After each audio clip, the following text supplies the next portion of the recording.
ठीक है, तब आज शुरू करते हैं क्लास। प्रोजेक्टाइल मोशन पढ़ने के पहले हम लोग को थोड़ा सा और कुछ पढ़ना है, उसके बाद हम प्रोजेक्टाइल मोशन में जाएंगे। वो तो इम्पोर्टेंट टॉपिक है ही है। और इसके पहले हम लोग पढ़ेंगे कुछ डायरेक्शन के बारे में, डिस्प्लेसमेंट वेक्टर, फिर अगेन पढ़ेंगे क्या वेक्टर था, पोजीशन वेक्टर, और एवरेज वेलोसिटी, इंस्टेंटेनियस वेलोसिटी के बारे में, उसका एक्सप्रेशन निकालेंगे। पहले हम लोग क्या किए थे, खाली जस्ट पढ़े थे, आज उसका एक्सप्रेशन निकालेंगे। तो सबसे पहले हम लोग आज क्या निकालेंगे कि पोजीशन वेक्टर और डिस्प्लेसमेंट वेक्टर का एक्सप्रेशन क्या है। ठीक है, तो लिखो कि एक्सप्रेशन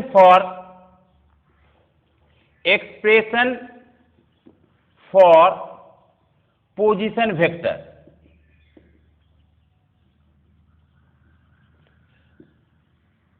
देखो ये जो एक्सप्रेशन निकालेंगे पोजीशन वेक्टर का, किसके रेस्पेक्ट में निकालेंगे, किसके टर्म्स में निकालेंगे, ये रेक्टेंगुलर कंपोनेंट में निकालेंगे। पोजीशन वेक्टर हमेशा रेक्टेंगुलर कंपोनेंट में निकालेंगे। देखो अभी हम लोग मोशन इन प्लेन पढ़ रहे हैं, तो जब मोशन इन 3D पढ़ेंगे तब तो जेड कोऑर्डिनेट आएगा।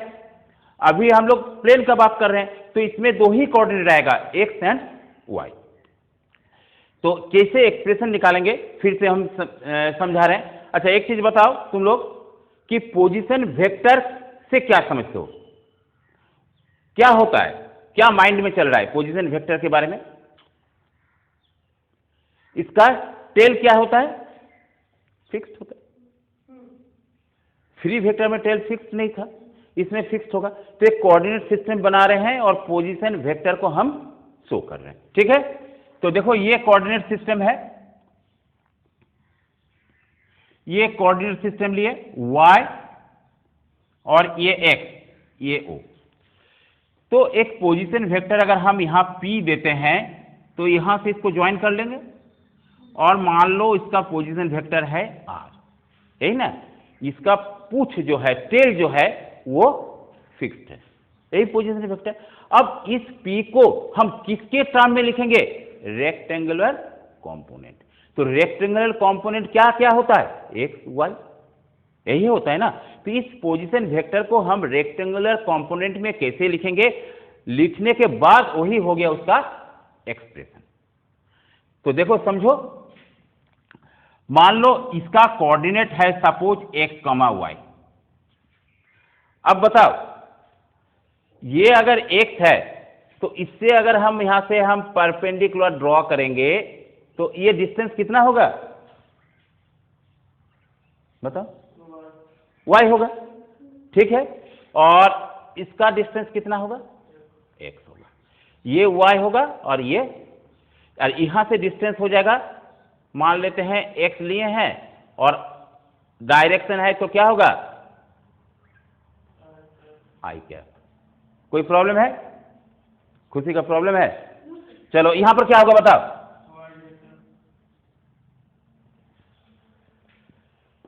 ठीक है, तभी ये एक्स वाई है। अब इसी डिस्टेंस को हम ट्रांसफर करेंगे रेक्टेंगुलर कंपोनेंट, दैट इज हम आर वेक्टर नहीं लिखेंगे, उसको लिखेंगे आइदर एक्स कंपोनेंट और वाई कंपोनेंट। ठीक है, एक्स और वाई में इसको लिखेंगे। कैसे लिखते हैं, देखो ये कुछ नाम दे देते हैं, मान लो इसका नाम दिए हैं क्यू। ठीक है, तो एक यहां ट्रायंगल बना, क्या ट्रायंगल बना, राइट एंगल बना। ठीक है, और हम लोग अभी जो लिख रहे हैं वेक्टर एडिशन से, जो वेक्टर एडिशन हम लोग पढ़े थे, याद है ना वेक्टर एडिशन क्या था, वेक्टर एडिशन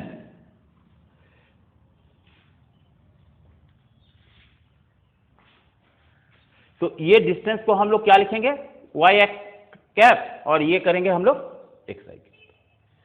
तो ये सॉरी वाई जे कैप, अरे यहां बताओ मिस्टेक हो गया यहां पर, वाई जे कैप। ठीक है, ये देखते चलो, कहीं प्रॉब्लम नहीं है। अब हम कर रहे हैं क्या, देखो OP, vector OP equals to क्या होगा, किसी का कोई प्रॉब्लम होने से बताना।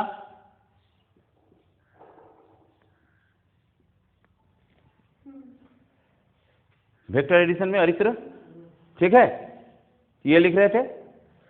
ओपी की जगह हम क्या लिखेंगे? कोई हड़बड़ी नहीं, एकदम क्लियरली फाइनली तुम लोग इसको अडेप्ट करो। ओ क्यू के जगह क्या लिखेंगे बताओ? X I cap plus Y J cap. तो किसी भी पोजीशन वेक्टर को हम लोग इस क्रम में लिख सकते हैं रेक्टेंगुलर कंपोनेंट में, ठीक है। डायरेक्शन क्या होगा? डायरेक्शन होगा अलोंग ओपी, ये उसका मैग्नीट्यूड हो गया। आर वेक्टर का डायरेक्शन तो जानते हो, अलोंग ओपी। तो पोजीशन वेक्टर को हम लोग लिखें, ये एक्सप्रेशन फॉर पोजीशन वेक्टर था, कोई प्रॉब्लम नहीं होना चाहिए। यहां पर जो हम दिए एक्सप्रेशन फॉर पोजीशन वेक्टर, इसका मतलब पोजीशन वेक्टर आर है पोजीशन वेक्टर। क्यों आर है पोजीशन वेक्टर? क्योंकि इसका टेल फिक्स है। इसको किस कंपोनेंट में तोड़े? एक्स और आई, रेक्टेंगुलर कंपोनेंट में, इसीलिए x I cap Y J cap. Clear है? इसको नोट करो, आगे हम लोग अभी बढ़ेंगे।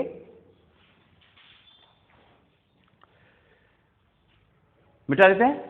अब लिखो expression for displacement vector.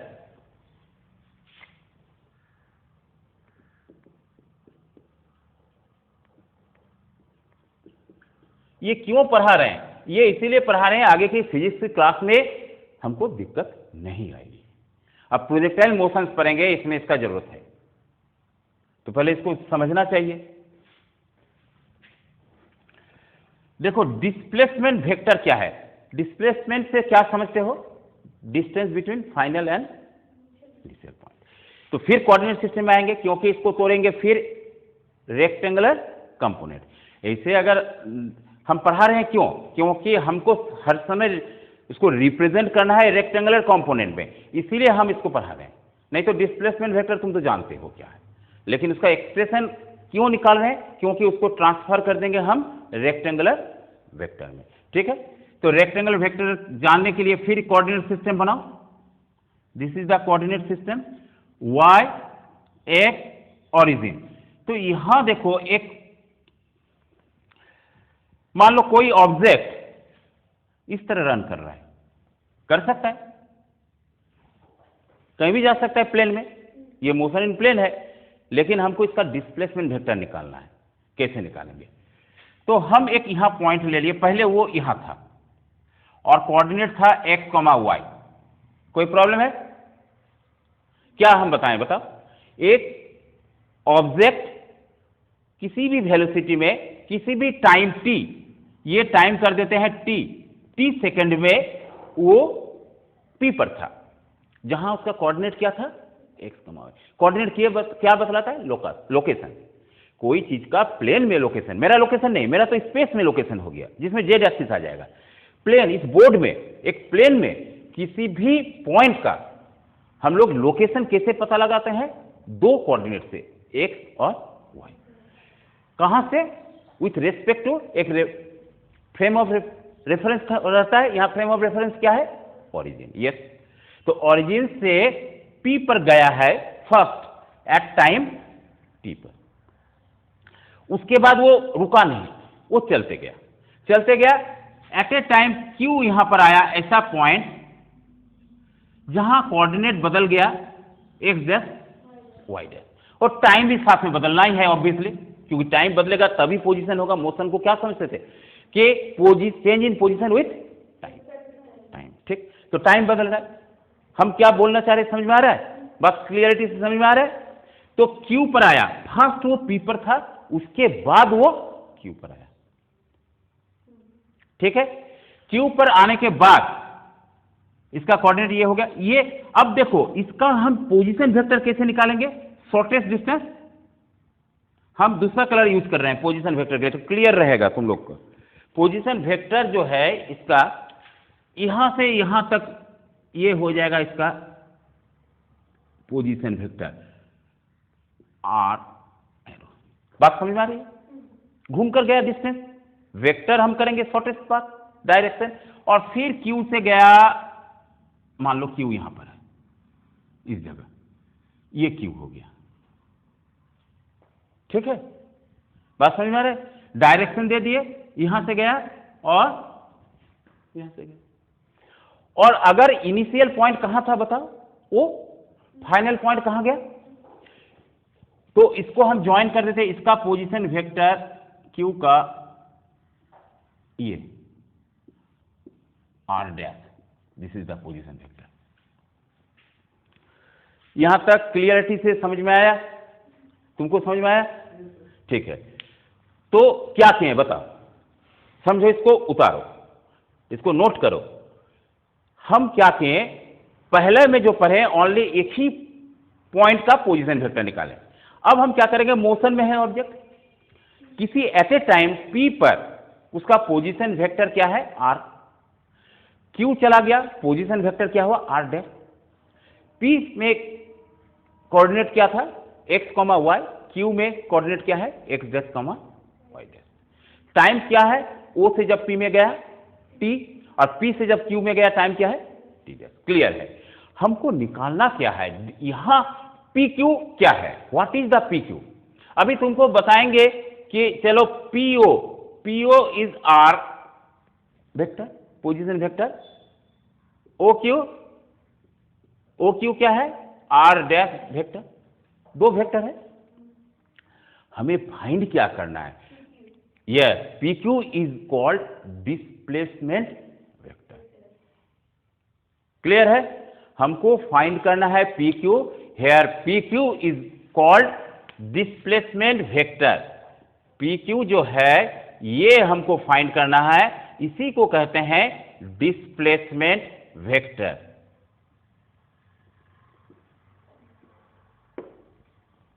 Clear है? अब पी क्यू को इन टर्म्स किसमें फाइंड करना है, रेक्टेंगुलर कंपोनेंट। जो भी अभी आज हम फाइंड करने जा रहे हैं सभी को in terms of X and Y में फाइंड करना है। क्लियर है? तो चलो displacement vector, that is the displacement vector कैसे निकालेंगे।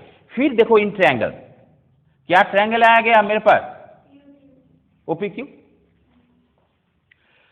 अब इसका डायरेक्शन देखो, ये डायरेक्शन है, ये डायरेक्शन है। तो एडिशन में क्या बोले थे, एक का हेड दूसरे का टेल के साथ होना चाहिए, और ट्रायंगल रूल में, और पैरेललोग्राम रूल में क्या था एडिशन का, दोनों का टेल। क्लियर है? भूलना नहीं तो सब गड़बड़ होते जाएगा।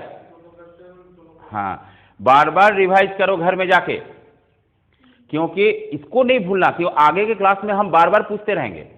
हम एडिशन दो तरह से पढ़े थे, एक ट्रायंगल रूल और पैरेलल, पॉलीगॉन को छोड़ो।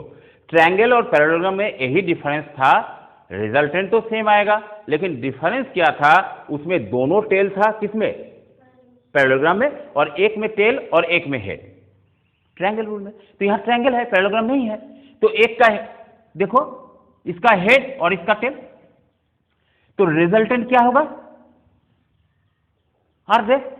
तो हम यहां लिख सकते हैं O Q vector equals to OP vector plus P Q vector. बताओ, एग्री करते हो? प्रेशर नहीं है, ऊपर का फिगर देखो, इसमें नहीं, हम खाली इसका वेक्टर जानने के लिए एक्स डैश वाई डैश किए थे। ठीक है, हम तो पोजीशन दे दिए ना। रेक्टेंगल, राइट एंगल ट्रायंगल लेंगे तुम्हारा किसके लिए, मैग्नीट्यूड निकालने के लिए। ठीक है, ये वेक्टर फॉर्म में लिख रहे हैं, ये क्लियर है। लेकिन हमको इसमें तीनों में से फाइंड किसको करना है Shreya, P Q. P Q को फाइंड करना है, तो पी क्यू को एक साइड सब्जेक्ट बनाएंगे। तो पी क्यू को अगर एक साथ करते हैं, एक तरफ ले आते हैं, तो P Q equal to how much बताओ, O Q minus OP. Very good, समझ में आ रहा है? यही डिस्प्लेसमेंट फैक्टर हमको फाइंड करना है, पी क्यू। अब बताओ ओ क्यू की जगह क्या बैठाएंगे, पोजीशन वेक्टर को बताओ इन टर्म्स ऑफ रेक्टेंगल कंपोनेंट। हाँ, आर डैश वेक्टर, लेकिन एक्स वाई में क्या बैठाएंगे, अभी हम लोग निकाले थे इसके पहले वाला में, x I cap plus Y J cap था कि नहीं, देखो नहीं, ओ क्यू में नहीं था, ये था तुम्हारा एक्स डैश और ये वाई डैश, होगा कि नहीं बताओ। कंफ्यूजन है तो बताओ बाबू।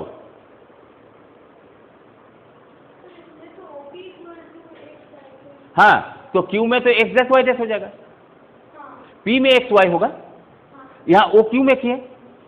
क्लियर है?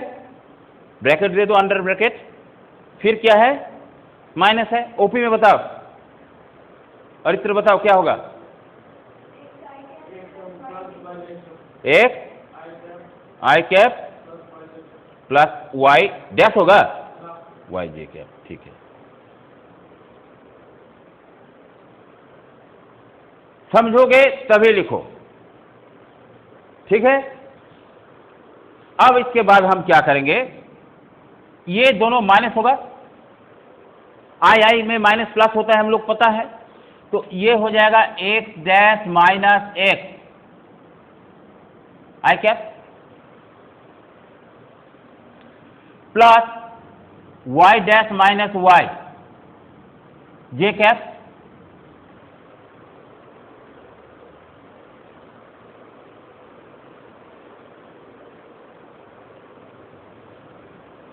ठीक है, अब ये दोनों का डिफरेंस है, तो डिफरेंस को हम लोग क्या कर सकते हैं, डेल्टा एक्स कर दें minus delta Y J cap, ये आ गया पी क्यू।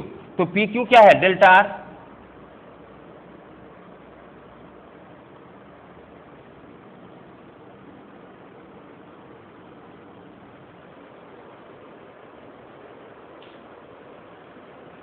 क्लियर है, समझ में आती है बात? देखो, अब हम लोग जब डिस्प्लेसमेंट वेक्टर हम यूज करेंगे, ये सब नहीं करने जाएंगे, फाइनल इक्वेशंस हम बैठाएंगे, ये आगे की क्लास में हम डायरेक्ट बैठाएंगे, इसीलिए ये सब करा रहे हैं। हाँ, फॉर्मूला प्रूफ, ये छोटा मोटा चीज को याद रखो, भूलो मत। अभी हम लोग पोजीशन वेक्टर का in terms of X Y और डिस्प्लेसमेंट वेक्टर को in terms of X Y बताएं। समझ में आ रही बात? मिटा देते हैं इसको, चलो।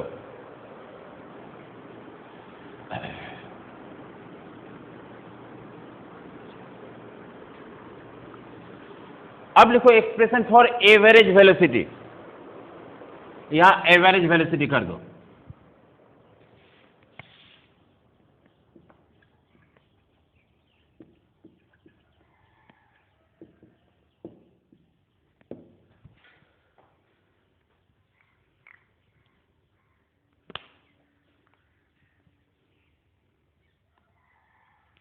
एवरेज वेलोसिटी से हम लोग क्या समझते हैं, कोई एक जन बताओ।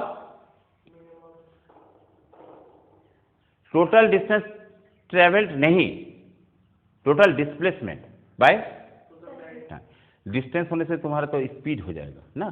तो एवरेज वेलोसिटी को हम लोग लिख सकते हैं,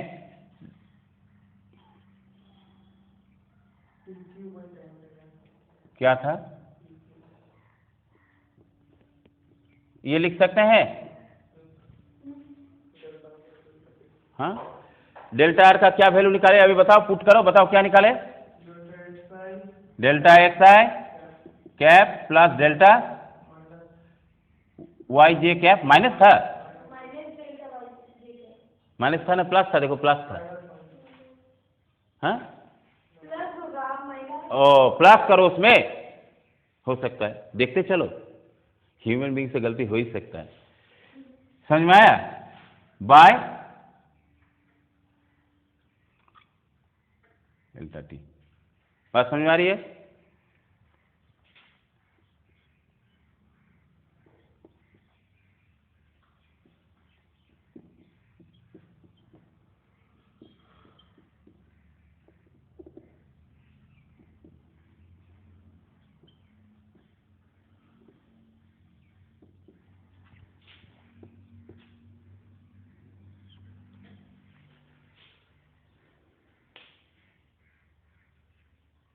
होगा,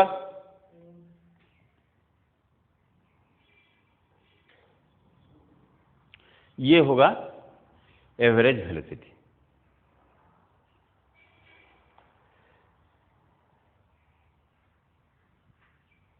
तो अभी तक हम लोग तीन एक्सप्रेशन निकाले, पोजीशन वेक्टर, उसके बाद वेक्टर और एवरेज वेलोसिटी। ठीक है, अब हम लोग देखो क्या करेंगे, इसको इंस्टेंटेनियस वेलोसिटी निकालेंगे। इसको मिटा देते हैं। इंस्टेंटेनियस वेलोसिटी लिखो यहां पर,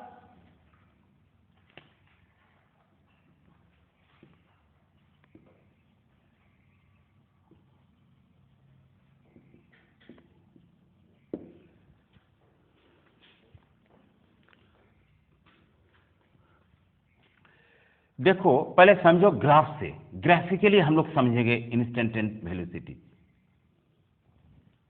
मान लो ये किसी ऑब्जेक्ट का पाथ है, ये y, ये x, ये ओरिजिन।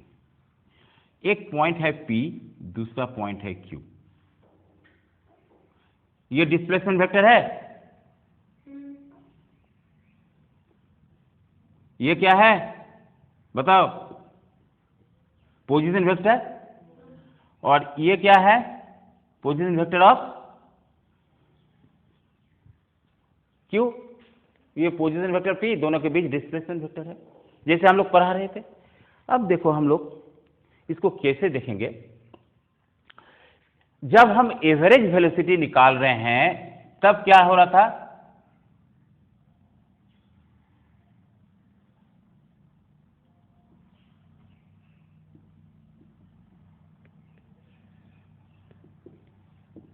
ये था एवरेज वेलोसिटी। अब एवरेज वेलोसिटी और इंस्टेंटेनियस वेलोसिटी में क्या डिफरेंस है, थोड़ा सा तो हम लोग इसके पहले पढ़े थे। इंस्टेंटेनियस वेलोसिटी क्या होता है, जब P और Q के बीच डिफरेंस नहीं के बराबर हो। फिर से समझो,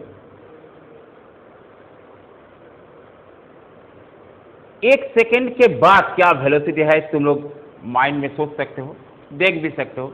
अगर तुमको बोले कि एक सेकेंड के 100वां हिस्सा के बाद क्या होना चाहिए, तुम तो मैथमेटिकली इसको रिप्रेजेंट नहीं कर पाओगे, लेकिन एक ब्रेन मैप बना लोगे कि 0.00001 सेकेंड के बाद कुछ होना चाहिए, लेकिन अलग होना चाहिए। 0 सेकेंड मीन्स मतलब क्या है, वो स्टैटिक पोजीशन में है, लेकिन तुम कितना छोटा सोच सकते हो, तुम जितना छोटा सोच सकते हो उसके और छोटा सोचो। अगर 10⁻⁻10 तुम सोच सकते हो तो सोचो 10⁻⁻20 का बात कर रहे हैं। अगर 10⁻⁻20 सेकंड तक तुम सोच सकते हो तो सोचो 10⁻⁻30 को बात कर रहे हैं। इस तरह जितना छोटा तुम सोच सकते हो उससे भी छोटा अगर हम टाइम को ले लेते हैं, तब उस टाइम में जितना तुम्हारा वेलोसिटी रहेगा, तब उस वेलोसिटी को हम लोग क्या बोलेंगे, इंस्टेंटेनियस वेलोसिटी। इसका माने इंस्टेंटेनियस वेलोसिटी एवरेज वेलोसिटी के साथ क्या डिफरेंस है, एवरेज वेलोसिटी में डिस्प्लेसमेंट और टाइम होता है, उस टाइम को 10 to 0 कर देंगे, 0 के करीब लाएंगे। जितना तुम सोच सकते हो उतना कम समय में वो कितना वेलोसिटी में है, दैट इज क्या होगा, इंस्टेंटेनियस वेलोसिटी। लिमिटिंग कर देंगे टाइम में, तो टाइम में लिमिटिंग करने के बाद ग्राफ क्या होगा, ये जो ग्राफ है देखो, ये फिगर फर्स्ट ग्राफ का, फिगर सेकंड में हम P को यहां रखें, Q को और नजदीक ले आए, कर सकते हैं। थर्ड ग्राफ में क्या करेंगे, P और Q को ऑलमोस्ट इक्वल कर दिए, फिगर नंबर 3।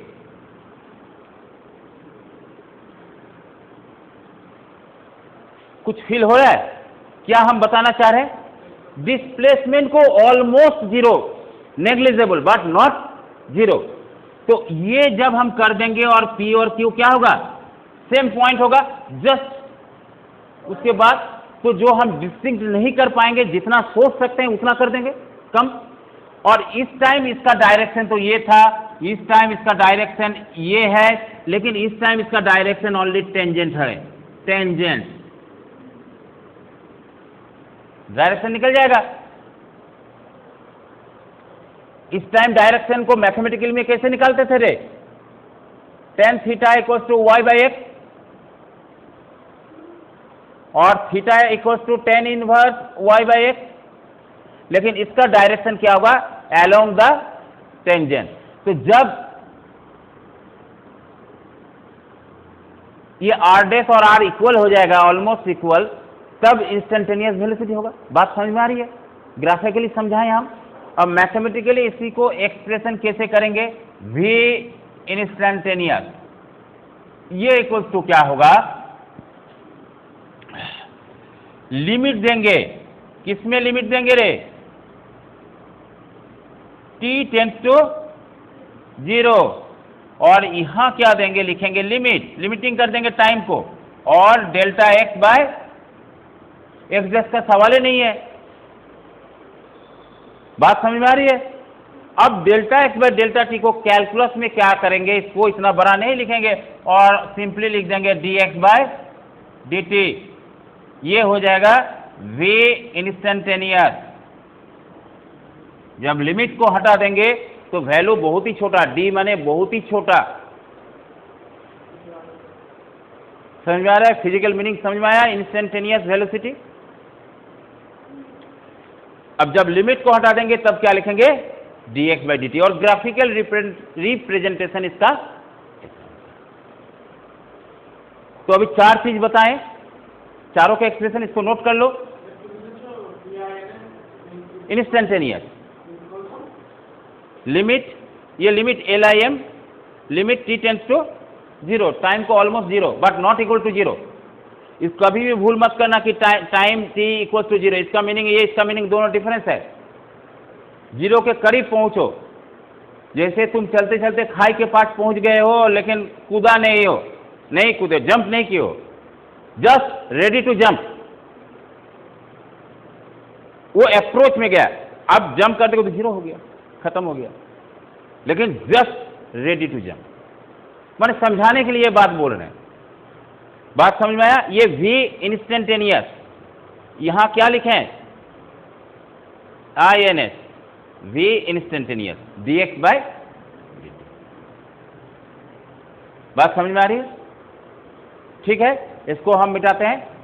अब इसके बाद हम लोग कुछ न्यूमेरिकल्स देंगे, न्यूमेरिकल्स के बाद हम लोग जाएंगे प्रोजेक्टाइल मोशन में। ठीक है, ओके।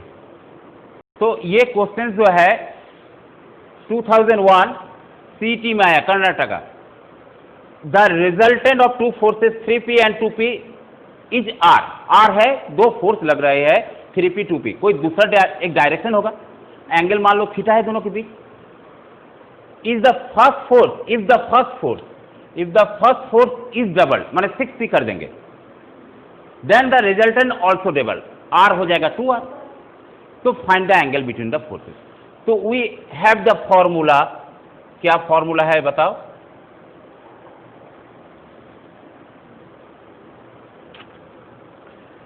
F इक्वल टू क्या था रे, F1 square plus F2 square plus 2F1 F2 cos theta. Agree करते हो? चलो, ये फॉर्मूला याद है। अब यहां पर हम F स्क्वायर अगर निकालते हैं तो क्या होगा, F1 स्क्वायर क्या है यहां पे, 3P स्क्वायर, F2 क्या है, 2P square plus 2 into 3P into 2P into cos theta, मालूम नहीं है, थीटा को थीटा रहने दो। इसको थोड़ा सा और सॉल्व करो, 9P square plus 4P square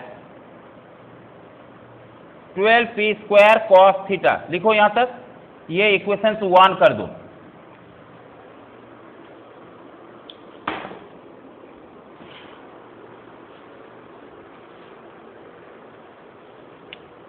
according to question, second question में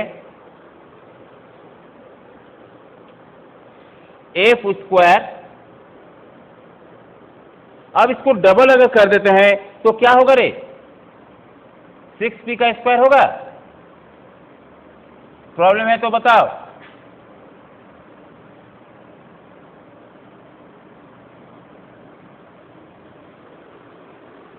देखो क्या आएगा, 36P square plus 4P square plus 24 P square cos theta, ये इक्वेशन 2 करो।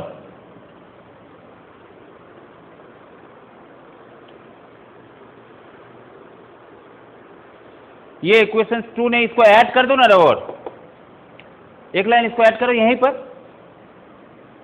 कितना हो जाएगा 13 पी स्क्वायर प्लस ये इक्वेशन 1 करो, और यहां पर ऐड करके कितना होगा 40 P square plus 24 P square cos theta, ये इक्वेशन 2 करो।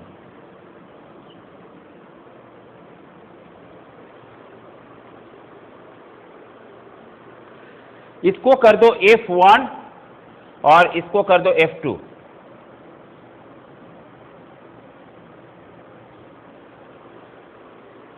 F1 और F2,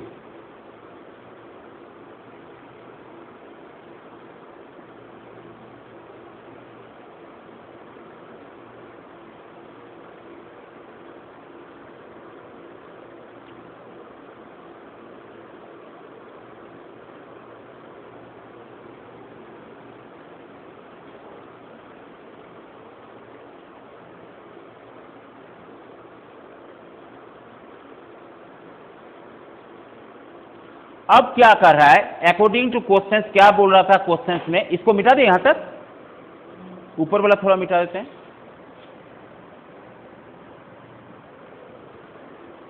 इस क्वेश्चंस में क्या कह रहा है कि F2 जो है वो डबल्ड हो जा रहा है, तो F2 का स्क्वायर क्या हो जाएगा 4 टाइम्स हो जाएगा। इससे हम लोग को पता चलता है कि F2 का स्क्वायर ये हो जाएगा 4F1 स्क्वायर होगा। बोलो, अगर ये डबल्ड कर रहे हैं, देखो द रिजल्टेंट डबल्ड, यहां देखो रिजल्टेंट डबल्ड है, तो रिजल्टेंट यही है ना रे। हाँ, तो आर ही तो एक है, आर तो इन टर्म्स ऑफ फोर्स में निकलेगा ना न्यूटन में, आर इक्वल टू यही है ना, उसमें भी आर इक्वल टू ये है, तो रिजल्टेंट डबल हो गया, तो डबल का स्क्वायर क्या हो गया 4 टाइम्स। तो ये फ्रॉम इक्वेशंस 1 एंड 2 लिखो, from equations 1 and 2 we get, हम लोग को क्या मिलेगा 13 P square plus 12 P square cos theta will equals to 4 times of 40 p square, sorry 4 times इधर होगा, ये छोटा 4 है, 40 p square plus 24 p square cos theta, ये लिखो।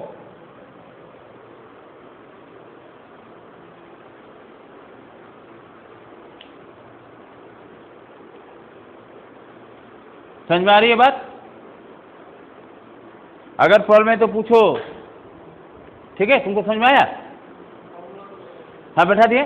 4 टाइम्स क्यों हुआ, स्क्वायर है, और खुशी जो तुम जो बताई सर आर है, देखो अगर 2 फोर्थ है, ये 2 फोर्थ है, एक इधर लग रहा है एक इधर लग रहा है, ये F1 है ये F2 है, ठीक है, और इसका रिजल्टेंट क्या है पैराग्राम रूल, ये जो रिजल्टेंट है ये इसको हम लोग जो F होगा रिजल्टेंट वो क्या होगा, ये डबल्ड हो रहा है, अगर यहां 2 न्यूटन है तो ये 4 न्यूटन हो रहा है। बात समझ में आ रही है? आर लिखो चाहे F लिखो, चलो इससे हम लोग एक ही टर्म में सॉल्व करो, इसको P में आ गया, अब इसको सॉल्व करो। पहले देखो हम कॉमन ले लेते हैं, 4 से इसको काट देंगे तो क्या बचेगा, बोलते चलो,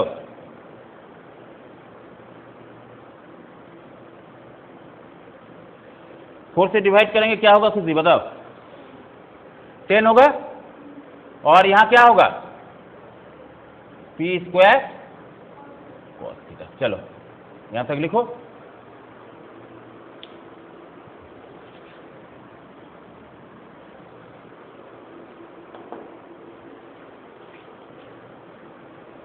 इधर ये आएगा तो 3p², इसको ले आओ, -6p² cos theta equals to 0।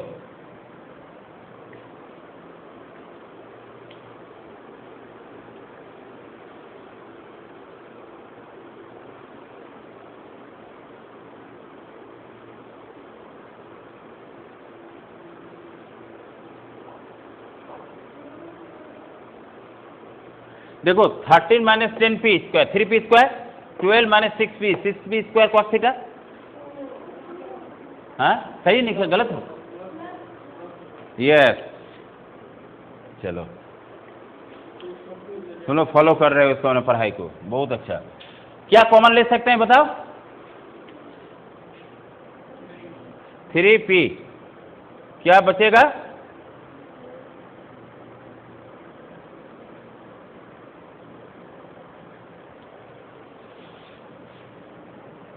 1 + 2 cos theta equals to 0/3p, that is 0 होगा।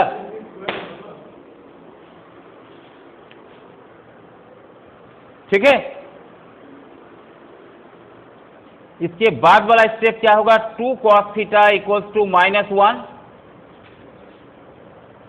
cos theta equals to -1/2।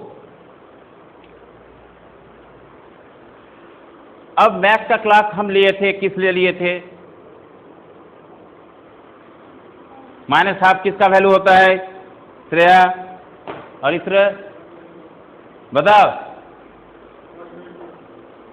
किसका होता है? Yes, 120 degree. कौन सा कोऑर्डिनेट में, क्वाड्रेंट में है? सेकंड। ठीक है, सेकंड में कॉस माइनस होता है और फोर्थ में माइनस होता है, तो हाँ दो वैल्यू आएगा, तो पहला वैल्यू लो। तो यहां से हम लिख देंगे कि theta equals to cos inverse 1/2 minus में, और that is 120 degree. Answer theta equals to 120 degree. Theta equals to 120 degree, इसको लिख लो, और थीटा इक्वल्स टू 120 डिग्री, ये आंसर हो गया। तो इसका ग्राफिकल रिप्रेजेंटेशन कैसा होगा? ये तो मैथमेटिकली हम निकालें। ग्राफिकली क्या होगा? दो फोर्स है,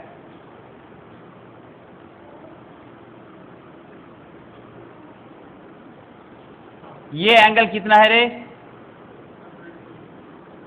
नहीं तो इस तरह फिगर बना सकते हो,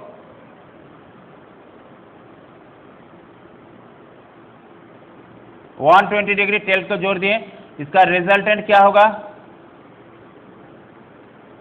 दैट इज रिजल्टेंट ये F1, ये F2। समझ में आ रहा है? तो वो दोनों के बीच एंगल क्या होगा? 120 डिग्री। अगर अब तुमसे पूछेगा, इसमें ये क्वेश्चन नहीं आया है इंजीनियरिंग में, ये क्वेश्चन आएगा कि रिजल्टेंट के बीच ये एंगल क्या होगा, तो अल्फा मानकर, जो अल्फा का फॉर्मूला है b cos phi + a + sin, वो फॉर्मूला में, बात समझ में आ रही है? ये क्वेश्चन देखो, ये इंजीनियरिंग कंपटीशन में आया हुआ था, कर्नाटक गवर्नमेंट।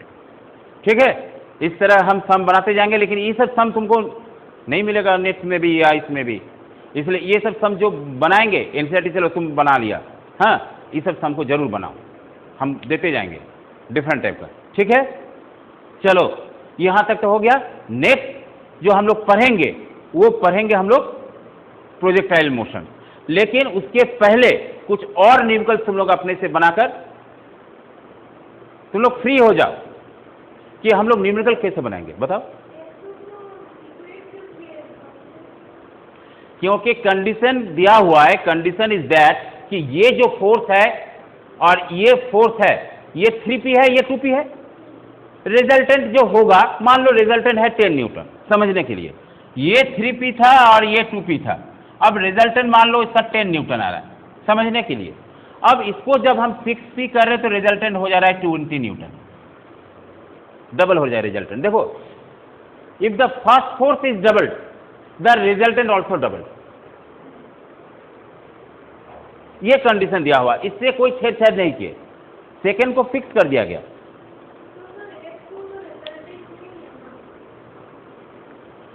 रिजल्टेंट है, ये तो रिजल्टेंट है। सुनो, हम लोग इसको क्या किए, देखो इसको मिटा देते हैं।